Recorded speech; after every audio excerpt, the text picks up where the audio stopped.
राहुल गांधी रायपुर राजधानी दौरे पर थे। इस बीच नवा रायपुर धरना स्थल में पुलिस ने सुरक्षा को मद्देनजर रखते हुए किसानों को चारों तरफ से घेर लिया था। पुलिस ने सुरक्षा बढ़ा दी थी। वहीं किसानों ने नवा रायपुर से साइंस कॉलेज तक जाने का ऐलान किया था। नवा रायपुर प्रभावित किसान अपनी मांगों को लेकर राहुल गांधी से मिलना चाहते थे। किसानों को रोकने के लिए पुलिस ने धरना स्थल के पास सभी तरफ से बैरिकेड लगा दिए थे। सभी किसान राहुल गांधी से मिलना चाहते थे, लेकिन नहीं मिलने दिया गया। किसान नेता हरप्रीत सिंह रंधावा ने बताया कि अपनी मांगों को लेकर हम आज राहुल गांधी से मिलने वाले थे, पर हमें नहीं मिलने दिया गया और इसकी सूचना हम प्रदेश की कांग्रेस सरकार को भी दिया गया था। पिछले 1 माह से हमारे किसान भाई धरने पर बैठे हैं। देखिए, पिछले 1 महीने में धूप, बरसात, ठंड के मौसम में पिछले 1 महीने से हमारे किसान भाई नया रायपुर में बैठे हुए हैं।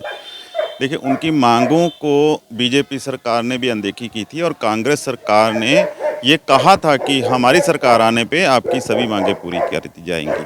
अब पिछले 3 साल कांग्रेस को सरकार बनाए हो गए, आज तक हमारी मांगें पूरी नहीं की गई हैं और आज इनके राष्ट्रीय स्तर के नेता श्री राहुल गांधी जी आए थे। हमें उनसे मुलाकात करने का हमने आग्रह किया था सरकार से, मगर हमारा इस मांग को भी नकार दिया गया।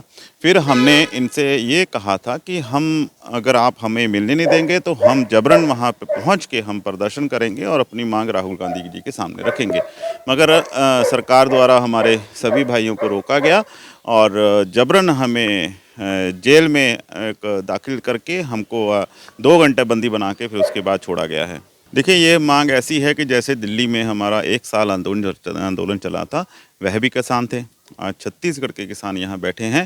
तो हमारा बीकेयू के राष्ट्रीय जो हमारे प्रवक्ता हैं श्री राकेश टिकैत जी, उनसे भी बात चल रही है।